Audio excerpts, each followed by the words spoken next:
Malam yang pekat berselimut hawa dingin pegunungan. Jalan berbelok curam menyimpan sedikit kenangan.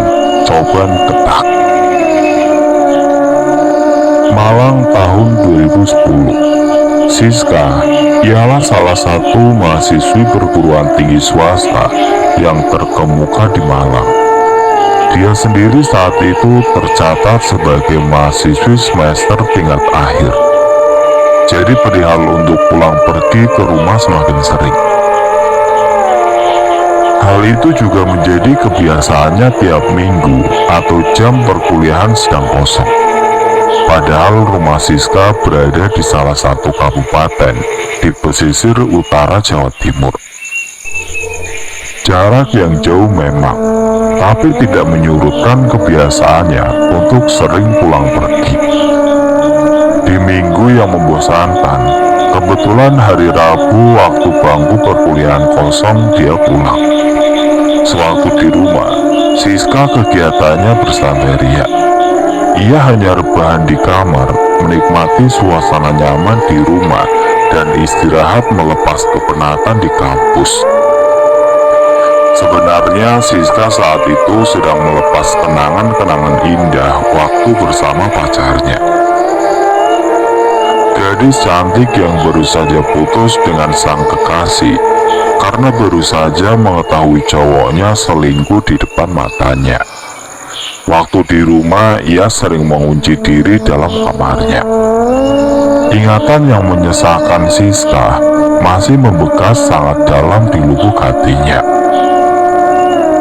Dalam angan-angannya, asa manis cinta bersama doi yang sudah lama dan melekat erat dalam pikirannya susah terhapus. Entah sampai kapan mahasiswi cantik ini tidak lekang atas kungkungan cintanya selama ini kepada sang mantan. Pikiran pun ia bolak-balik waktu rebahan di kamar. Tapi hati tetap ambiar dan tetap tidak ada solusi mengobati hati. Mata merahnya masih sembab bekas derayan air mata seharian. Siska hanya melakukan kegiatan itu saja di kamarnya. Kalau tidak pegang HP, ia membuka buku dan foto kenangan bersama sang mantan. Hingga kegiatan itu terhenti di saat adzan Isya berkumandang.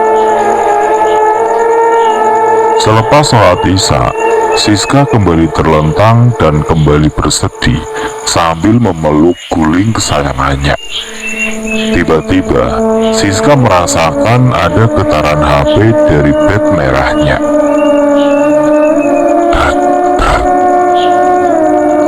Getaran HP Siska dan lampu kelap-kelip yang terus-menerus tidak mau berhenti. Siska melihat di layar HP-nya ada sebuah pesan masuk dan panggilan yang tidak berhenti dari teman cowoknya. Dia yang tahu akan panggilan penting, dengan cepat Siska mengambil HP-nya tersebut dan mengangkat telepon. Tapi waktu diangkat, panggilan itu dimatikan. Sialan si Bento, gumam Siska yang semakin kesal sambil membuka isin pesan singkat dalam HP-nya. Sis, besok Pak Anton ada di kampus. Aku mau ikut bimbingan skripsi besok. Kamu ikut apa tidak besok pagi? Pesan SMS dari Benny, teman satu jurusan dan satu kota dengan Siska. Waktu hari Rabu siang, kemarin mereka memang sama-sama pulang bersama. Tapi Benny naik motor sendirian sampai rumah, sedang Siska naik bis.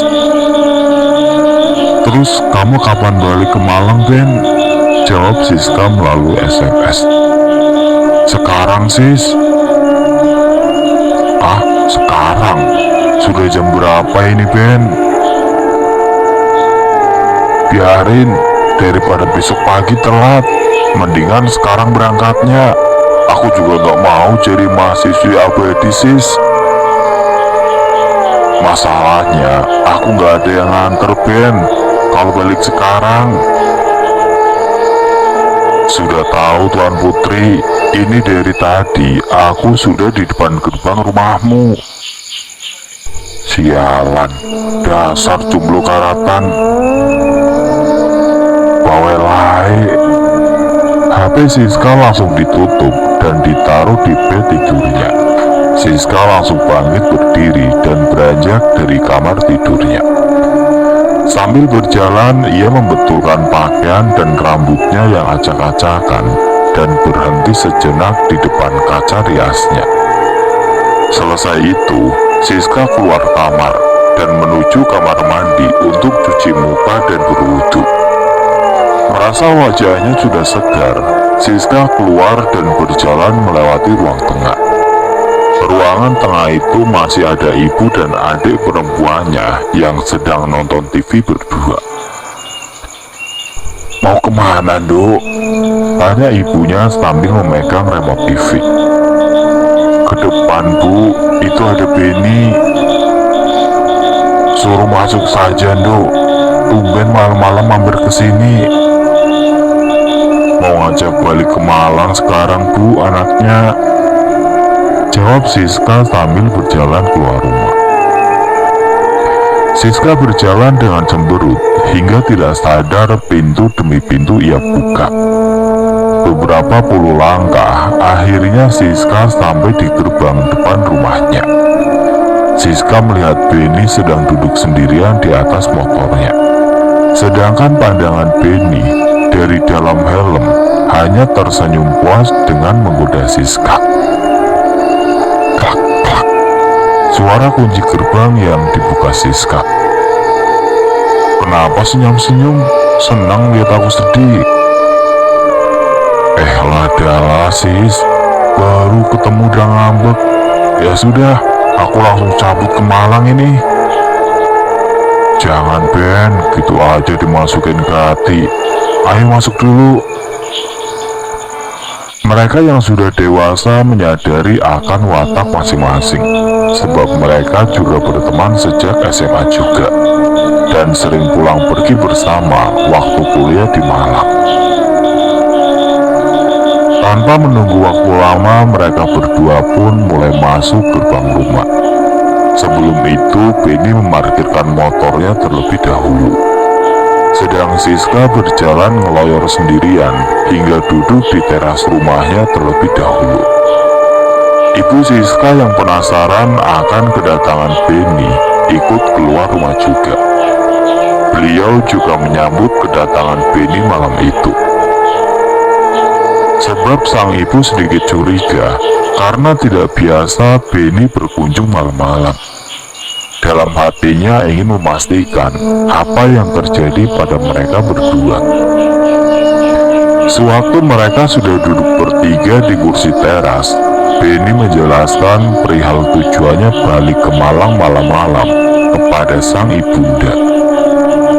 Ibu Siska yang sudah lama mengenal Benny memahami apa yang jadi keinginan teman anaknya ini. Pada dasarnya, seluruh keluarganya Benny juga kenal orang tua Siska. Dengan pertimbangan kedua keluarga yang sudah saling mengenal, ibu Siska malam itu mengambil keputusan. Sang ibu yang pengertian, malam itu menyuruh putri sulungnya untuk berangkat bareng bersama Benny. Kebetulan malam itu ayah dan kakak laki-laki Siska sedang tidak berada di rumah. Daripada Siska menunggu ayah dan kakaknya yang tidak tahu kapan pulangnya, lebih baik Siska berangkat sama Benny sekarang juga. Sehabis mendapat izin dari ibunda, Siska pun pamit kembali masuk ke rumah. Dia berjalan dengan cepat hingga masuk ke kamar. Di dalam kamar, kebiasaan Siska memang selalu agak lambat kalau persiapan dan ganti baju, apalagi saat itu dia masih bersedih. Kesedihan berhari-hari yang ia tutupi dari keluarganya membuat persiapan Siska menjadi tambah lama. Kegelisahan hatinya itu ia pendam hingga ibunya sendiri pun tidak tahu saat Siska sedih di rumah. Perasaan yang masih kacau malam itu membuat ia agak asal-asalan waktu berkemas, dan berkali-kali ia terhenti dan duduk di bednya waktu mau berangkat. Merasa lama akan kedatangan Siska, ibunya yang sudah tidak sabar datang pergi menghampiri anaknya di kamar. Ibunya langsung serta ikut duduk berjajar di bed dan memandang anak kesayangannya. "Ayo Nduk, jangan lama-lama, kasihan Benny nunggu di depan," ucap sang ibu sambil membelai rambut hitam panjang anaknya. "Iya Bu, ini sudah kelar," jawab Siska dengan mengancing resleting tas ranselnya. Siska yang sudah ganti baju dan memegang tas ransel berganti bersalaman untuk pamitan dengan ibunya. Restu pun didapat. Ia bergegas berjalan keluar diikuti ibu dan adiknya dari belakang. Sampai di luar rumah, ia melihat Benny yang duduk sendirian sudah menguap. "Wah, ayo Ben, jadi apa tidak?" "Iya yuk." Benny pun mulai berdiri terus berjalan dan meraih tangan ibu Siska untuk bersalaman. "Saya pamit dulu ya Bu." "Iya Ben, hati-hati di jalan, jangan ngebut di jalan." "Iya Bu." Selepas berpamitan, Benny langsung mengambil motor yang sudah siap di halaman rumah Siska. Malam itu mereka berdua berangkat. Perjalanan pun dimulai. Perjalanan dari utara Pulau Jawa ke selatan memang cukup jauh, tapi malam itu mereka wajib berangkat. Dalam perjalanan, hampir setiap 1 jam lebih, Siska selalu meminta untuk istirahat.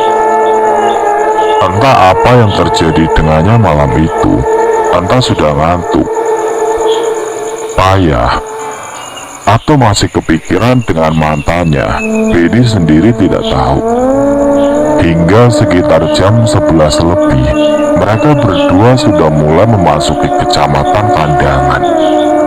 Siska yang mulai capek, ia merengek minta berhenti untuk membeli minum dan istirahat sejenak di sebuah toko. Selesai minum air mineral, mereka berdua duduk lesehan selonjoran di atas paving. Mereka yang berada di depan sebuah toko terlihat sangat capek dan lemas. Mereka yang duduk berdua lama terdiam mulai bicara. "Sebentar sis, istirahat sini dulu ya, capek banget rasanya punggungku," ucap Benny. "Iya Ben, aku juga capek semua badanku, tapi malam ini rasanya kok hawanya gak enak ya," terang Siska sambil kepalanya menengok ke kanan kiri. "Itu perasaanmu saja sis, habis putus ya begitu pasti galau," bantah Benny yang ingin meredam kegelisahan Siska. "Bukan Ben, bukan masalah itu. Kayak ada yang beda saja malam ini perasaanku. Rasanya gak enak aja." "Ya mesti gak enak lah sis. Kamu yang kuinginkan dari dulu tidak pernah ngerti." "Alah, gombal kamu Ben. Pacarmu mau kamu taruh di mana yang tiap malam datang gonta-ganti cewek di kosmu? Aku mau kamu koleksi jadi nomor berapa?" tegas Siska sambil memukul kecil pundak Benny. "Ketahuan sudah sis, malu aku," jawab Benny dengan menutup mulutnya saat tertawa. Sekian puluh menit mereka istirahat, duduk selonjoran di emperan toko. Rasa letih sudah mulai berkurang. Begitu juga pandangan mata Benny mulai tajam kembali.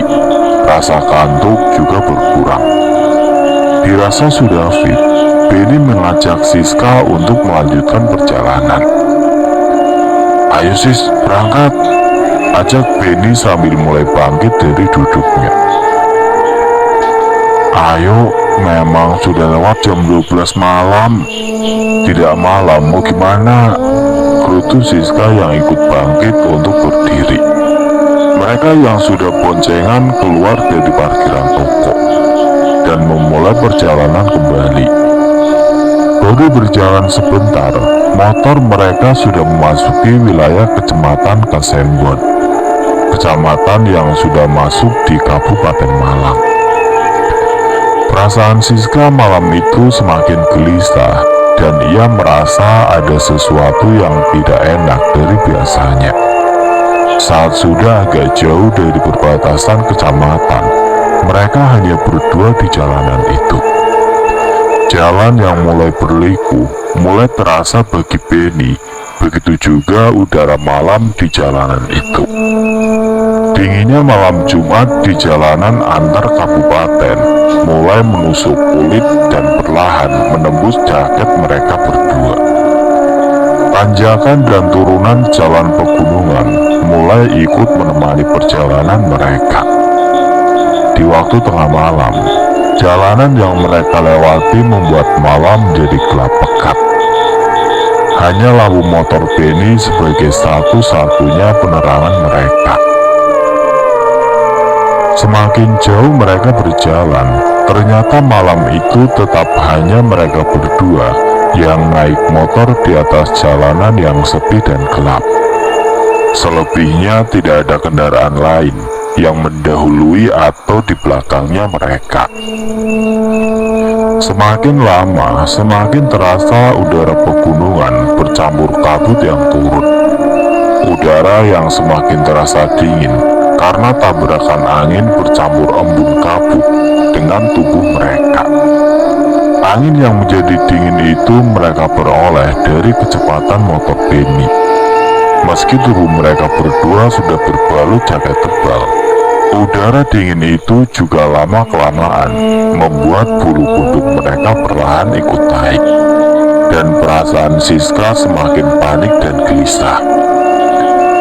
Setelah sekian lama motor Benny yang berjalan sendirian meliuk-liuk mengikuti jalanan yang gelap, akhirnya melihat plakat tanda masuk ke sebuah desa bernama Pait yang berada di kiri jalan. Dalam perjalanan yang selama itu, mereka berdua hanya diam, karena kecepatan motor sudah dipacu dengan kencang. Mau bicara pun susah untuk terdengar. Tapi semenjak melihat perkampungan, Benny menurunkan kecepatan. Benny berbuat seperti itu untuk menurunkan tensi dinginnya udara di pegunungan yang menyapu tubuhnya. Motor yang berjalan pelan dimanfaatkan oleh Benny untuk menghibur Siska di belakangnya. Benny melakukan hal itu agar Siska tidak sedih dan ngantuk walau dibonceng. Benny menoleh ke belakang dan mendapati Siska yang tetap manyun. Kali ini, Benny mulai membuka omongan. Sis, jalanan daerah sini sebenarnya tempatnya angker. Goda Benny agar pikiran Siska tidak kosong. Apa-apaan kamu, Ben? Jangan cerita gitu ah. Sudah malam ini. Ya elah, beneran sis, di desa ini ada tempat air terjun di pinggir jalan. Bagus tempatnya sis kalau siang, masih alami. Ucap Benny serius. Fai, di tahun 2010 cobaan ketak belum dibuka dan masih berupa air terjun alami yang menyatu dengan hutan. Sebenarnya air terjun di desa ini banyak orang luar yang belum tahu. Meski sebagian orang tiap hari lewat daerah sini, padahal posisinya tepat di samping kiri jalan. Masa? Kamu kok tahu? Ya tahulah, aku kan punya temen dari daerah sini. Serius Ben?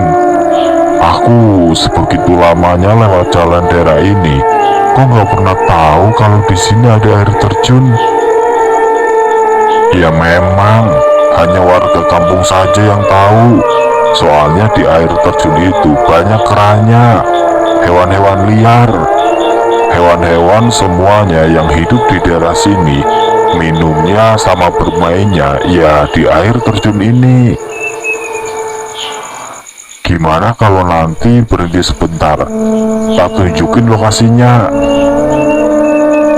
Ya nggak apa-apa Ben, bisa buat referensi liburan ini tempatnya. Tiba-tiba dari belakang ada lampu mobil yang menerangi mereka, dan lama-kelamaan semakin mendekat. Benny seketika itu juga memberi jalan sedikit kepada mobil sedan di belakangnya untuk menyalipnya. Perasaan Benny dan Siska bahagia karena mendapat teman di jalan. Motor Benny yang berjalan pelan dan menepi akhirnya didahului oleh sebuah mobil. Kira-kira tepatnya di tikungan ke-10 sehabis pintu masuk menuju desa. Mobil sedan hitam yang tiba-tiba memotong laju motor Benny tepat di depannya, ikut berjalan pelan di depan motor Benny. Benny pun kembali menguasai motornya dengan tenang dan kembali bicara dengan Siska. Memang kamu gak takut sis di sini? Ya enggak lah, kan ada kamu Ben. Asem kamu ini sis. Dengarkan dulu, di air terjun itu dulu ada kijangnya. Tapi dulu sewaktu diburu anak-anak langsung ditembak kijangnya, kan otomatis rubuh dan mati kijangnya. Nah, anak-anak yang bergembira mendatangi kijang yang mati itu. Nah, sewaktu digendong, kijangnya mau dibawa pulang.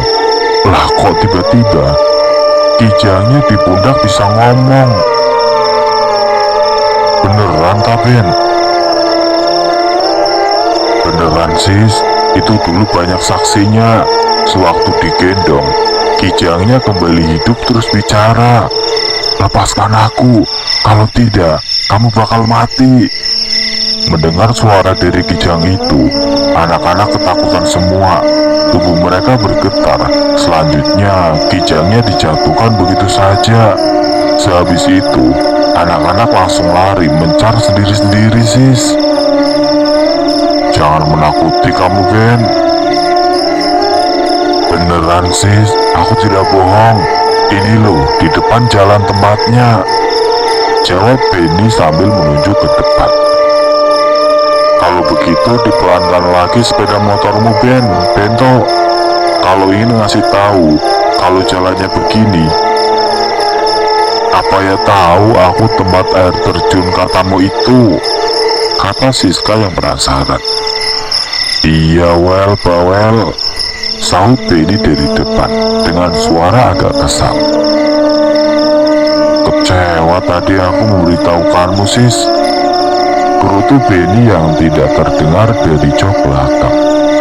Genggaman tangan kanan Benny seketika menurunkan gasnya secara perlahan. Putaran rantai akhirnya berpengaruh memperlambat motor Benny. Perlahan roda motornya juga ikut melambat. Malam itu, bulu kuduk sepasang muda-mudi ini ikut merangkak naik, khususnya Siska. Tapi rasa penasaran Siska mengalahkan rasa takutnya. Sehingga dia pun tetap bersikeras untuk kekeh ingin melihat lokasi coban dari pinggir jalan. Benny yang dari tadi menyerocos menakut-nakuti Siska mulai diam. Benny konsentrasi melihat ke depan untuk mengingat lokasi cobaan itu. Hingga tidak terasa, dia sudah sampai dari jarak 50 meteran dari lokasi. Sehabis melewati tikungan tajam, Benny menunjukkan lokasi itu dengan tangan kirinya.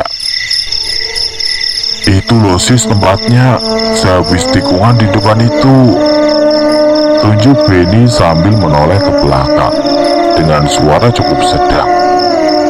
Siska memperhatikan arah dari tangan Benny, tapi yang ia lihat hanya gelapnya hutan.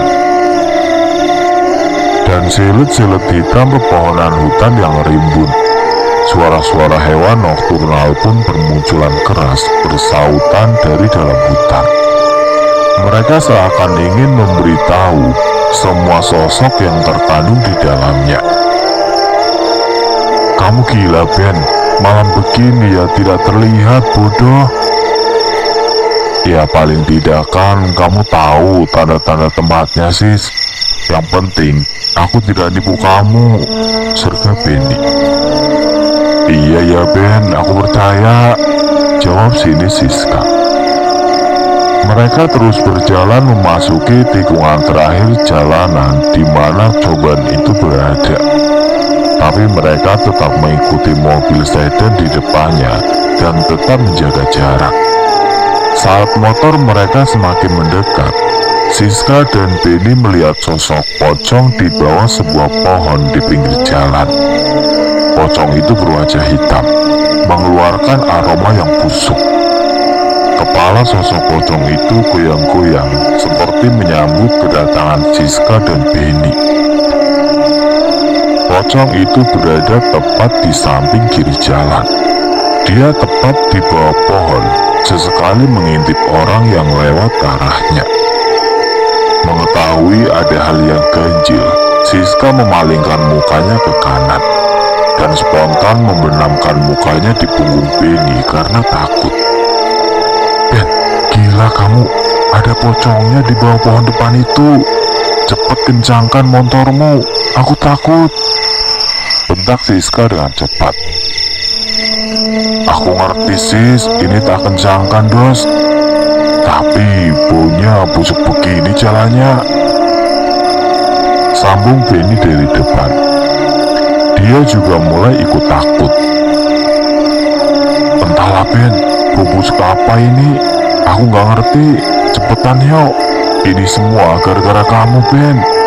Malah hantunya datang beneran. Ini gimana?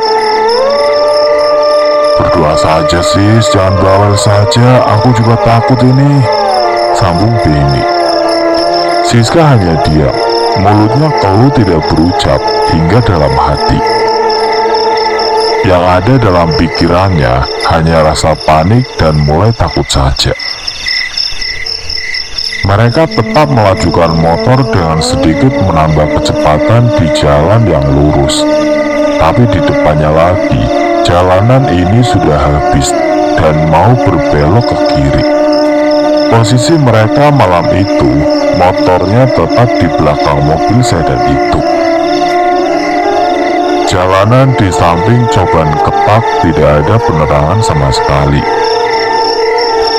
Penerangan di jalanan itu hanya dari lampu dari motor Benny dan mobil sedan di depannya saja. Kendaraan di jalanan malam itu juga cuma ada motor Benny sama mobil di depannya yang melintas. Saat Benny dan Siska melewati lokasi tepat di samping coban ketak, bau busuk berganti dengan bau harum. Bau bunga kenanga tercium sangat kuat di samping coban. Aneh, padahal sebelumnya adalah bau yang sangat busuk menemani mereka sejak tadi. Masih di jalanan coban tepatnya, sebelum tikungan ke kanan, malam itu Benny dan Siska yang habis ketakutan melihat pocong. Kini mereka dihadapkan adanya sosok perempuan. Wanita yang memakai baju merah berjalan dengan cepat. Ia keluar dari rimbunan coban ketak. Dia berjalan sendirian hingga ke tengah jalan beraspal yang dua kendaraan ini lintasi. Tapi saat berjalan, kaki sosok wanita ini tidak menyentuh aspal sama sekali. Semakin dekat semakin terlihat sosok wanita ini dengan jelas. Penumpang dua pengendara ini memperhatikan dengan teliti wanita berbaju merah ini. Bola mata mereka semua tertuju pada sosok ini. Perempuan itu terlihat berparas cantik, berhenti di tengah-tengah jalan dan menghadap mobil yang berada di depannya. Sosok perempuan yang memakai baju merah panjang seperti daster berlengan panjang dengan rambut hitam panjang sepinggul yang acak-acakan. Wanita itu juga menatap mereka semua, termasuk penghuni mobil yang berada tepat di depannya. Saat itu juga, Benny dan Siska yang sudah menghadap ke depan berteriak keras sambil menunjuk wanita itu. "Awas! Awas, Mbak!" Sedangkan dari dalam mobil sedan itu sendiri terdengar suara teriakan yang keras. "Awas! Awas!" teriak 3 penumpang mobil yang berada di depannya. Mobil sedan itu menabrak sosok wanita yang berdiri di tengah jalan. Setelah menabrak sosok wanita itu, mobil di depan Siska mulai goyah ke kanan dan ke kiri, meliuk-liuk kehilangan kendali. Mereka yang berada di dalam mobil sangat panik dan terus berteriak histeris. Tapi mobil ini tidak berhenti. Mereka hanya melihat ke belakang mobil untuk memastikan wanita itu. Setelah mereka melihat wanita itu, kenyataan aneh yang menghinggapi pengendara mobil. Sebab wanita ini tetap berdiri di tengah jalan. Mobil yang habis kehilangan kendali itu berjalan memacu mobilnya dengan menambah kecepatan, hingga mobil itu kembali stabil dalam kemudinya. Sedangkan Siska dan Benny tetap melihat dengan seksama adegan yang mengerikan di depannya. Mereka melihat wanita berpakaian merah itu tidak tergores atau tersentuh mobil sedan itu sama sekali. Yang mereka lihat adalah mobil sedan itu menembus tubuh wanita ini dengan sangat mudah. Wanita yang seperti tertabrak itu tetap berdiri dan memandang mereka berdua dengan wajah yang pucat, mata melotot, dan senyumnya yang menyeringai kepada mereka berdua. "Ya Allah, astagfirullahaladzim," ucap mereka berdua dengan spontan. "Cepat Ben, orangnya melihat terus," ucap Siska kepada Benny. Siska sendiri saat itu sedang beradu pandang dengan sosok wanita ini dari jarak yang cukup dekat. Kira-kira wajahnya Siska dan wanita ini berjarak sekitar 1 meter. Selepas melewati sosok wanita ini, Siska bicara kembali pada Benny. "Ben, kamu lihat wanita itu tadi? Itu kelihatannya bukan seorang perempuan beneran," kata Siska dengan nada keras dari belakang. "Iyo sis, kelihatannya begitu," saut Benny sambil mengemudi. "Cepet Ben, kencangkan sepeda motornya, aku takut beneran nih," ujar Siska. "Jalannya kayak begini, apa iya bisa cepet Jol? Bisa-bisa masuk jurang, mati aku sis," bantah Benny dengan cepat. "Ya sudah, terserah kamu, yang penting cepat." Benny pun mempercepat laju motornya, tapi kecepatan yang nambah pun tidak seberapa. Karena jalanan yang Benny hadapi sedang menanjak dan mau menikung ke kanan. Tapi posisi mereka tetap di belakang mobil sedan tadi. Setelah jarak tempuh sekitar 500 meter, mereka lalui. Hal yang aneh kembali terjadi. Sosok wanita berbaju merah yang sebelumnya di samping coban tadi mulai terlihat samar dari jauh. Sekian meter kendaraan makin mendekat. Seketika memang benar, sosok itu sudah muncul kembali. Ia berdiri di tengah jalan dan menatap kedua pengguna jalanan itu kembali. Kali ini mobil sedan tadi lagi-lagi menabrak sosok wanita ini. Tapi saat ditabrak mobil sedan itu, tubuh wanita ini lagi-lagi tembus kembali dan dia tidak terkena apapun. Kejadian sama persis seperti sebelumnya. Semua penghuni mobil berteriak histeris, sama halnya di awal tadi. Setelah sadar pengemudinya akan teror sosok wanita ini, akhirnya kecepatan mobil itu ditambah. Mereka berjalan melesat sekencang-kencangnya karena mereka semua sudah ketakutan. Benny dan Siska saat itu juga ketakutan.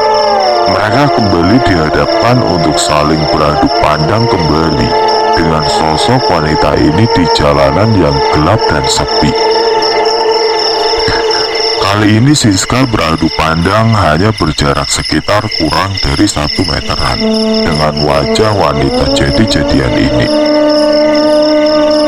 Dan serasa sangat dekat sekali dengan sosok wanita itu, terlihat jelas bentuk wajah wanita berpakaian merah ini. Kali ini kedua matanya sudah mengeluarkan darah, hidung dan bibirnya yang menyeringai juga meneteskan darah. Jadi bau anyir pun mulai ikut tercium sangat kuat malam itu di dekatnya. Wanita ini memandang Siska seakan tidak mau melepaskannya untuk pergi dari sini. Tapi motor Benny terus berjalan menjauh meninggalkan wanita itu. Benny memacu motornya untuk mengejar mobil tadi. Tapi sekian lama ia menarik gasnya dalam-dalam, mobil sedan itu sudah tidak terkejar lagi. Usaha malam itu gagal untuk mencari teman di jalanan berliku pegunungan. Alhasil malam itu kendaraan yang ditumpangi Benny dan Siska akhirnya berjalan sendirian di jalanan yang gelap, dingin, lembab dan sepi. Mobil sedan yang mau dijadikan teman di jalanan ini telah meninggalkan mereka entah kemana. Kejadian ini berulang kembali sehabis menempuh jarak kurang lebih 500 meter. Entah sudah berapa kali mereka menemui wanita ini terus di tengah jalan yang berliku itu. Mereka lagi dan lagi dikejutkan sosok wanita ini yang sudah berdiri sendirian di tengah jalan. Dia yang sudah berdiri terus memandang Siska dan Benny dengan makin menyeramkan. Wajah wanita ini semakin lama semakin rusak. Warna kulitnya menghitam dan tidak berbentuk. Teror sosok wanita ini seakan wanita ini tidak mau melepaskan mereka malam itu. Dari sinilah Siska mulai gemeteran di sekujur tubuhnya dan menangis di belakang punggung Benny. Perasaan Siska sendiri semakin lama semakin tidak karuan. Panik, sedih dan gemeteran menjadi satu akan teror sosok wanita ini. Ben, aku takut. Rasanya mau mati kalau begini terus. Wis, diamlah sis. Aku juga takut. Gemeteran juga ini. Tidak kamu saja. Tapi jangan nangis begini. Pinta Benny. Keadaan ini terus mereka jalani. Roda motor tetap berjalan meski ketakutan. Di tiap perjalanan yang ditempuh sekitar 400-500 meter, mereka menemui wanita itu terus berdiri di tengah jalan menyambut mereka. Mental dan keberanian mereka semakin lama semakin menciut. Begitu juga jantung mereka berdua pun ikut bertabuh genderang kencang dan tidak karuan. Hanya rasa takut dan takut yang ada di pikiran mereka. Isak tangis Siska di punggung Benny yang pilu juga tidak kunjung berhenti. Gadis cantik ini sudah tidak kuat menghadapi sosok wanita yang menerornya. Tangisnya Siska pun semakin lama semakin kencang di malam itu. Tapi tangis itu tidak membangunkan penghuni rumah-rumah yang ia lewati. Apalagi mereka malam itu diwajibkan menghisap bau busuk di setiap jarak tempuh 400-500 meter ke depan. Saat semua rasa Siska sudah bercampur aduk tidak karuan, makin parah dan mau pingsan, ia berinisiatif berusaha menghubungi kakak sepupunya. Sebab Siska sendiri merasa kakaknya ini sering berhubungan dengan makhluk dunia lain. Dianggapnya paling cocok kalau meminta bantuan kepada sepupunya ini daripada ayahnya sendiri. Kakaknya ini bisa dipanggil dengan sebutan Mas Samsul. Saat masih di atas motor, tangan Siska sibuk mencari nomor kakaknya dengan tangan gemetar dan tangis sesegukan. Sekian lama pencarian itu karena rasa sudah tidak karuan, hingga akhirnya menemukan nomor Mas Samsul. "Mas, tolong aku, tolong aku." "Kenapa kamu, Dek?" Siska masih terus menangis kencang. Dia masih belum bisa menjawab. "Ada apa, Sis?" Istighfar, istighfar. Tenang dulu," kata Samsul dengan cepat dan ikut panik. Siska kembali diam, menghentikan tangisnya sejenak, menarik nafas dalam-dalam, dan mengucap istighfar berulang kali, hingga ada setitik kekuatan yang membuat ia bangkit untuk mengadu kepada kakak sepupunya ini. "Aku takut, Mas. Tadi ada orang di depanku. Ada yang tertabrak mobil." "Innalillahi wa inna ilaihi rajiun. Tapi kamu gak apa-apa kan?" "Gak apa-apa, Mas. Tapi orangnya ini tidak mati. Orangnya ini yang tertabrak bisa tembus mobil, Mas." "Lah, orangnya itu memakai baju merah. Pertama bertemu tadi terlihat cantik, tapi orang itu lama-lama wajahnya hancur, Mas. Sekarang aku ngebut, Mas. Aku takut beneran ini, Mas. Tolongin aku, Mas," jawab Siska dan tangisnya pecah kembali.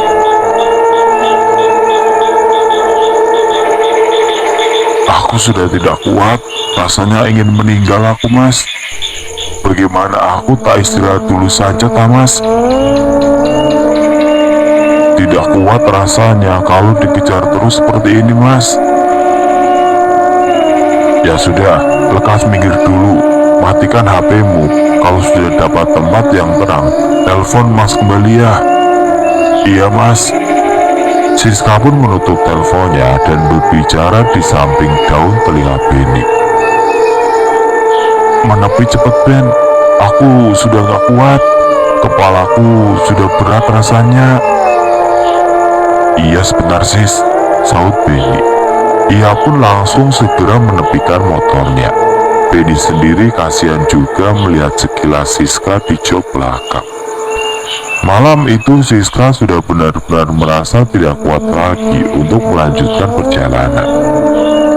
Malam itu Beni putuskan untuk berbelok dan berhenti di sebuah toko modern daerah Pujon.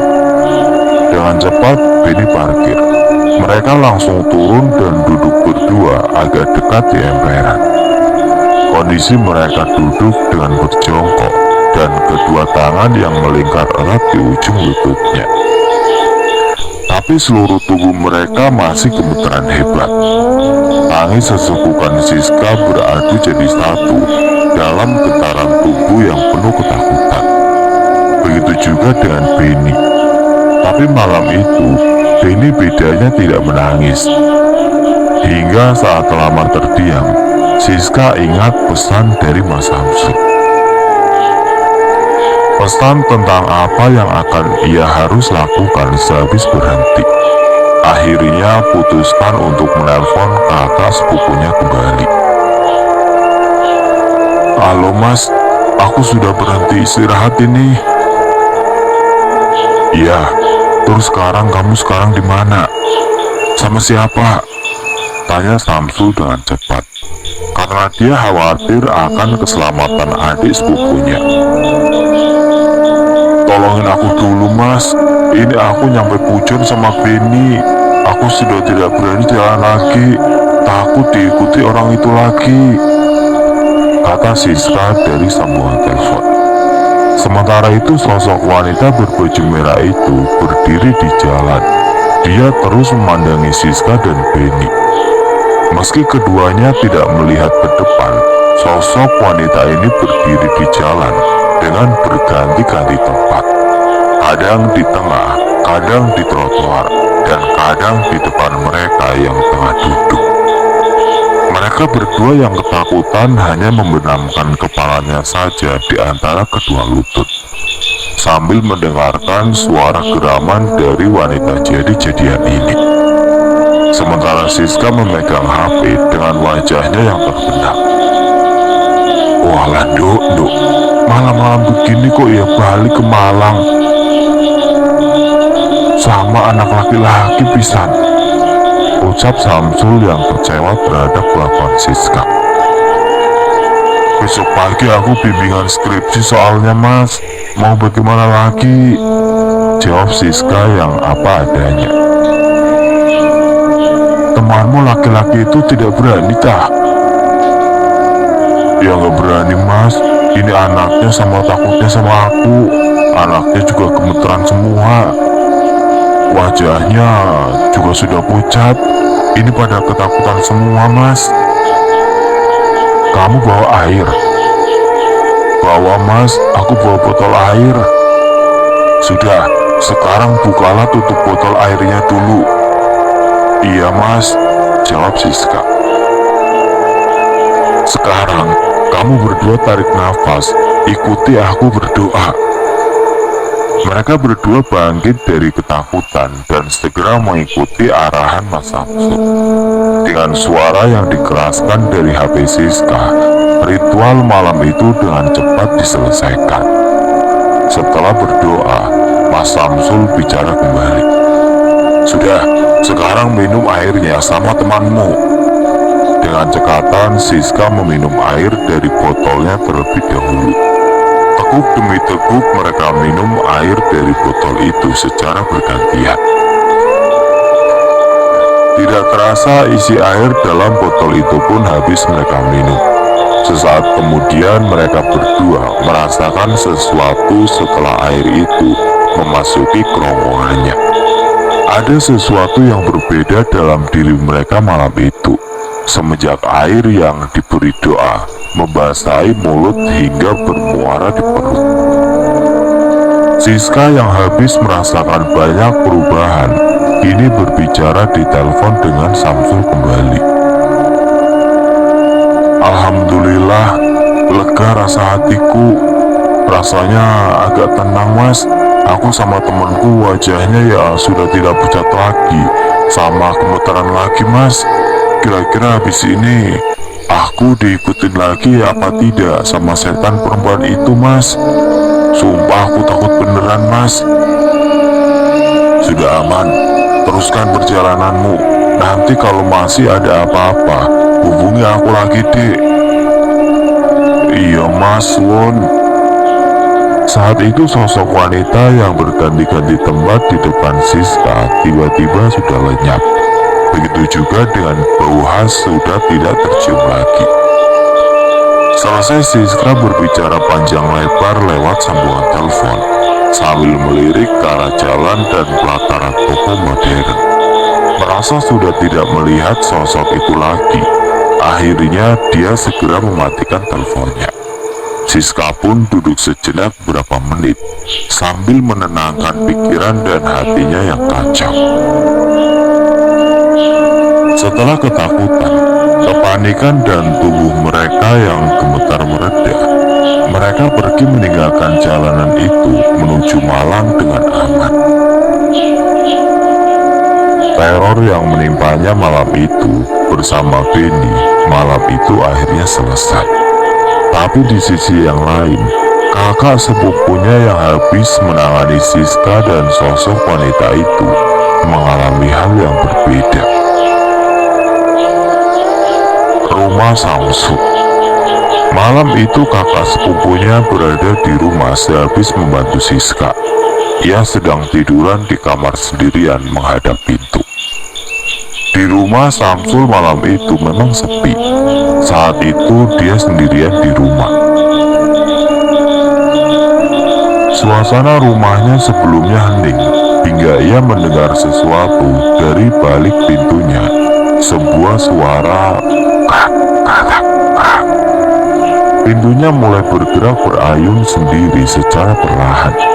Samsul yang tadinya rebahan, curiga dan mengamati pintu kamarnya dengan seksama. Selanjutnya ia melihat, tiba-tiba ada rambut panjang yang menjuntai ke lantai. Rambut-rambut hitam gimbal itu berserakan keluar masuk himpitan di bawah pintu. Seperti ada yang menarik ulur rambut itu, sedangkan bau busuk pun dengan cepat memenuhi kamar Samsul. Perasaan Samsul semakin lama semakin curiga, merasa ada yang tidak beres. Akhirnya Samsul bangkit berdiri. Dia berjalan ke pintu kamarnya dan melihat apa yang terjadi di balik pintu kamarnya. Setelah pintu ditarik, Samsul melihat sosok kuntilanak merah sedang berjalan merayap di tembok menuju tempat Samsul berdiri di tengah pintu kamarnya. Sosok kuntilanak merah ini berwajah hitam, hancur, penuh belatung dan berbau sangat busuk. Sosok ini setelah berjalan merayap, akhirnya berhenti di dekat Samsul dengan posisi dia yang miring. Kuntilanak merah ini menatap tajam, melotot hingga bola matanya yang berdarah keluar. Dia memandangi Samsul yang berdiri dengan wajah menyeramkan. Samsul tetap berdiri menyambut tatapannya tanpa rasa takut. Lama-kelamaan saat mengamati kuntilanak merah ini, wajahnya mengeluarkan belatung kecil-kecil hingga berjatuhan ke lantai. "Kenapa kamu ikut-ikutan urusanku?" bentak kuntilanak merah yang sudah marah ini. "Itu adikku. Kamu sudah beda alam sama adikku. Sudah habis ini, jangan ganggu lagi," bentak Samsul yang sudah hilang pusarnya karena tidak memiliki rasa takut terhadap makhluk seperti ini. Suara geraman kuntilanak yang semakin marah. Tiba-tiba dia terbang melesat mendekat kepada Samsul. Dengan cepat tangan hitam busuk kuntilanak ini menerkam leher Samsul dengan dua tangannya dan kuku hitamnya yang panjang.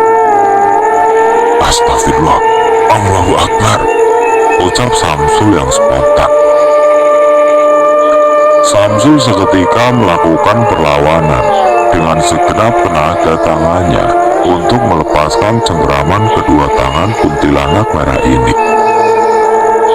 Dengan susah payah, akhirnya cekikan perlahan mulai terlepas. Tapi Samsul tetap memegang kedua tangan kuntilanak merah ini. Akhirnya, Samsul mengancam kepada kuntilanak dengan nada marah. "Aku beda sama adikku. Kalau kamu masih tetap ganggu orang lagi, termasuk adikku, ingat, kalau aku masih dengar kamu ganggu di sana, aku akan kudatangi langsung. Kamu bakal aku bunuh," gertak Samsul sambil membuang tangan sosok kuntilanak merah ini. Kuntilanak merah ini terpelanting terbang hingga jatuh. Di saat dia terkulai di lantai dan sehabis mendengar gertakan dari Samsul, kuntilanak merah ini dia menunduk. Lama ia tertunduk, samar-samar terdengar ia menggeram dan mengatakan, "Berjanji tidak akan berbuat usil kembali." "Ya sudah, lekas kembali," perintah Samsul. Akhirnya sosok wanita berbaju merah ini bangkit berdiri. Perlahan-lahan dia yang menggeram pelan sambil melayang mundur ke belakang hingga dia menembus tembok rumah Samsul. Akhirnya sosok itu menghilang. Syukurnya sejak kejadian itu, Siska dan kawan-kawannya tidak pernah diganggu lagi di jalan berliku coban ketak.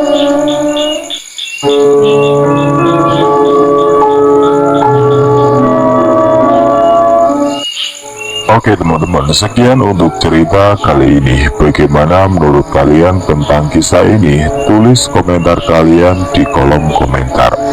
Dan bagi teman-teman yang baru bergabung, jangan lupa untuk like, comment, share, serta subscribe channel ini. Dan nantikan kisah-kisah horor berikutnya. Wassalamualaikum warahmatullahi wabarakatuh.